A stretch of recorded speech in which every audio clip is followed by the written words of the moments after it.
So we've got a pretty serious fire at the Rex Forge, and I'm here with John Fulchick and Mark DiCaprio. John is from the Southington Fire. He's the incident commander. Mark DiCaprio is from the emergency response at Deep. And we've been assessing both the situation in the fire, and from an environmental point of view, there's a significant spill of oil that's made its way to the Quinnipiac River. So we're very concerned about the environmental impacts, the ecological impacts. There's oil that's clearly moving downriver. We have boom on the places where we can contain it, but it is still not fully contained. And based on the initial assessment of our team on the site, we think there's more than 1,000 gallons that have made it into the river. So that counts as a significant oil spill. And as the fire department will tell you, there's a very substantial fuel tank that appears to have dropped from the second floor to the ground floor and puts at risk another 5,000 or 6,000 gallons that could leak. So John, do you want to comment on what you see from a fire point of view? There are still some hot spots in the building which are concerned because the building has collapsed. At this time, fire crews are trying to make their way safely to try to extinguish those hot spots. As they're extinguishing those hot spots, they're also moving this oil, which was a waste oil, which is making its way downhill, down into the stream of the Quinnipiac, which is only compounding the problem for DEEP and the cleanup crews. So it's still too unsafe to actually go in there and offload that oil. Right. Best operation right now is to remove the collapsed building from the heat source. We don't have those resources on scene at this time, so it's a waiting game. But as we can, we're making it into safe areas of the structure with hose lines, and we're trying to reach with extended hose lines with fire streams to put the fires out. Right now it's only very small fires, little pockets of flame, but what happens is the metal is hot, keeps reigniting the oil as the water cools off and evaporates. So hot spots are actually reigniting. I mean, it's not like these were from hours ago. If you look at the structure, every now and then you'll see some blue smoke coming up. That's a sign that there's a hot spot. It's getting a little hotter. It's starting to burn more oil, more contamination that's in the building. Is there a threat that maybe this flow of oil that's going down the Quinnipiac will ignite at some point? At this point, no. It's too diluted. It's heavy enough for the cleanup crews to recover, but it's diluted enough where it won't ignite in the river. The oil is now considered a combustible fluid. Its flash point is over 100 degrees. We don't have to worry about that. If someone wants to go through flares in the river, then it would be a concern. Don't do that. The concentrations. So let me ask Mark DiCaprio just to comment briefly on what the cleanup picture looks like and what the situation looks like from that perspective. Well, it looks like we have a pretty good slick of oil downstream at this point, probably about a half a mile. And right now, we have our crews putting out what we call hard boom or containment boom, and that is going to basically stop the oil at that point. So there's a sizable, like the commissioner said, probably 1,000 plus gallons we're estimating in the river at this point, and we're hoping to be able to work on that over the next few days. It's going to be a few days of work out here. Because what will the damage be in the area between here and the booms? There's going to be oil. There's going to be some oiling along the bank of the rivers, and so that has to be addressed. We have to look at the cleanup that's going to be required there. We're going to basically walk what we typically do in these kind of situations is you start at the source where it is and you work your way back to the point where you have containment. Is there an impact on wildlife like fish? That's and birds something where we have alerted our fisheries team at Deep, and they're working with us as far as to make those assessments. We have not seen any fish or fowl affected from this spill, so to this point. What about humans, Mark? Is there any threat to humans? The oil, our understanding of the oil, it is a waste oil material. So, and as the chief had said, it's a combustible material, more like a fuel oil type of oil, as far as those kind of hazards. So I think we do expect that there probably will be some environmental damage, some fish kill.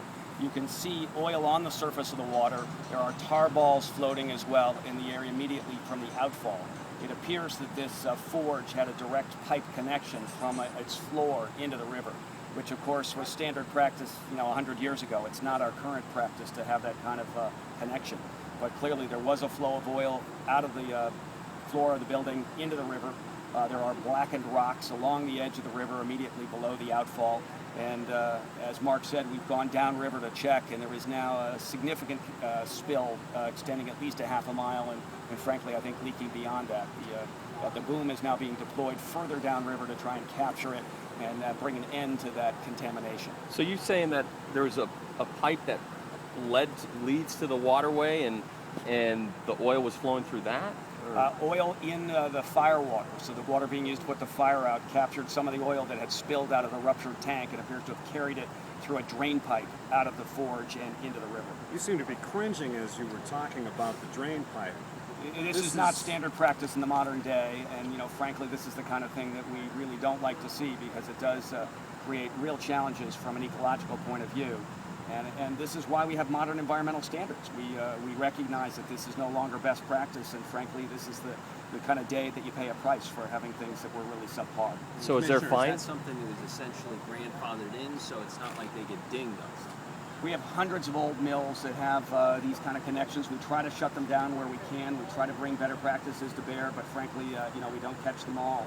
And you find out some of them on a day like today, and that's a sorry way to find out, and there will be an impact. But the companies are supposed to know that if you have this, you got to shut it down? There are lots of rules and regulations now about how to avoid having this kind of contamination. That is a question we'll look at once the emergency is taken care of. So we're first order of business, as the fire chief said, is to make sure we've got the scene under control. We have actually only a small part of this building that's collapsed. And having been at the scene of a number of recent mill fires where huge structures came down, the fire department correctly has prioritized making sure we don't have a further eruption of flame that could take out more of the building. So we are still in an emergency phase in terms of the fire. We'll then go into the containment phase in terms of trying to capture the oil that's spilling, and other issues will come to follow after that. So are fines possible in the near future?